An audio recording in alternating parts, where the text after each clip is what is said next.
Assalamualaikum dan selamat sejahtera. Saya Nur Emira binti Muhammad Nur bersama rakan-rakan dan ahli kumpulan yang lain Nurul Ayuni Ahmad Fuad, Zaidah Jamil dan juga TS Dr. Muhammad Hazwan akan membentangkan tentang kajian kami iaitu perbandingan tahap kesedaran murid sekolah rendah terhadap matlamat pembangunan lestari SDGs. Baiklah, SDGs diperkenalkan oleh Pertubuhan Bangsa-Bangsa Bersatu sebagai kesinambungan MDGs. Terdapat 17 matlamat, 169 sasaran untuk dicapai menjelang 2030.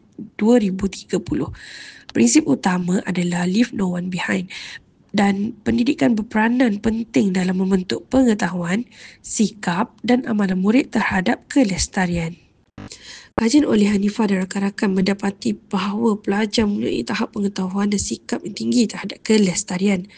Namun, tahap amalan masih sederhana. Kajian Ilham dan rakan-rakan pula menegaskan bahawa walaupun pelajar memahami konsep SDGs, pengetahuan tersebut tidak semestinya diterjemahkan kepada tindakan praktikal. Oleh itu, penyataan masalah bagi kajian kami adalah terdapat jurang antara pengetahuan dan amalan lestari masih wujud. Kajian terdahulu lebih fokus kepada pelajar sekolah menengah dan juga universiti. Kajian pada murid sekolah rendah masih terhad. Objektif kajian kami ialah objektif umum. Kajian ini bertujuan untuk mendapati tahap kesedaran murid sekolah rendah terhadap matlamat pembangunan lestari. Objektif khusus yang pertama, mengenal pasti tahap pengetahuan, sikap dan amalan murid terhadap SDGs.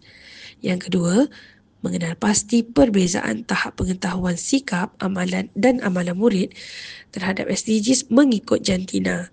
Dan yang ketiga, mengenal pasti perbezaan terhadap pengetahuan, sikap dan amalan murid terhadap SDG mengikut tahun persekolahan. Metodologi kajian ini merupakan kajian kuantitatif di mana dilaksanakan di sekolah rendah di Port Dickson Negeri Sembilan. Sampel yang digunakan ialah 150 orang murid terdiri daripada tahun 4 hingga tahun 6. Instrumen yang digunakan merupakan soal selidik yang berasaskan model KAP iaitu Knowledge, Attitude dan Practice. Analisis SPSS yang digunakan adalah analisis deskriptif, ujian T dan juga ANOVA.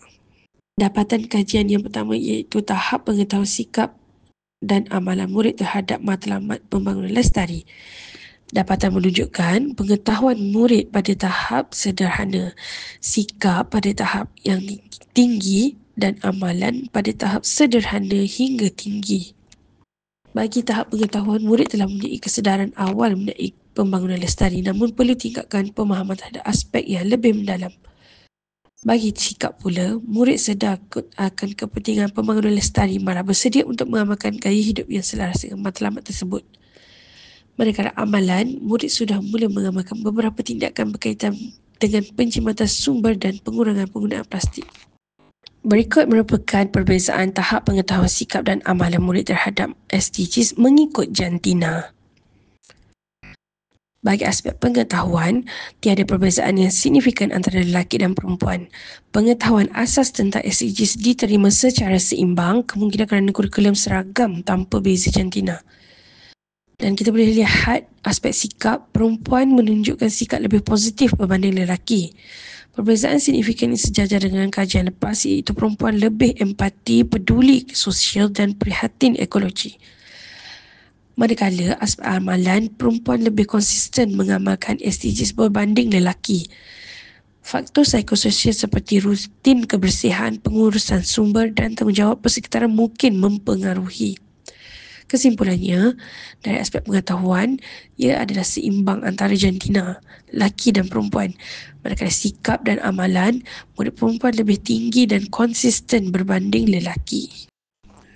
Perbezaan terhadap pengetahuan, sikap dan amalan murid terhadap SDGs mengikut tahun persekolahan. Dari aspek pengetahuan, tiada perbezaan signifikan antara tahun 4, 5 dan 6. Pengetahuan murid tentang SDG kekal sederhana kerana kurikulum masih terhad dan belum disusun bertahap. Bagi aspek sikap, terdapat perbezaan signifikan antara tahun 6 dan tahun 4. Murid tahun 6 lebih positif, lebih matang dan terdedah kepada aktiviti kelestarian sekolah. Dan dari aspek amalan, terdapat perbezaan signifikan antara tahun 6 dan tahun 4. Murid tahun 6 lebih konsisten mengamalkan SDG, contoh kurangkan plastik, jimat air dan juga elektrik. Kesimpulannya, semakin meningkat tahun persekolahan, sikap dan amalan murid terhadap SDG adalah semakin baik. Faktor kematangan kognitif, pengalaman pembelajaran lebih luas dan pendedahan aktiviti sekolah. Rumusan dan implikasi, kita boleh lihat bahawa tahap kesedaran murid, pengetahuan adalah sederhana, sikap adalah tinggi dan amalan adalah sederhana hingga tinggi. Dari aspek perbezaan jantina pula, kita boleh lihat bahawa pengetahuan tiada beza yang signifikan. Tapi sikap dan amalan pula murid perempuan lebih tinggi berbanding lelaki. Perbezaan tahun persekolahan pula, tahun 6 dilihat sikap dan amalan lebih positif berbanding tahun 4.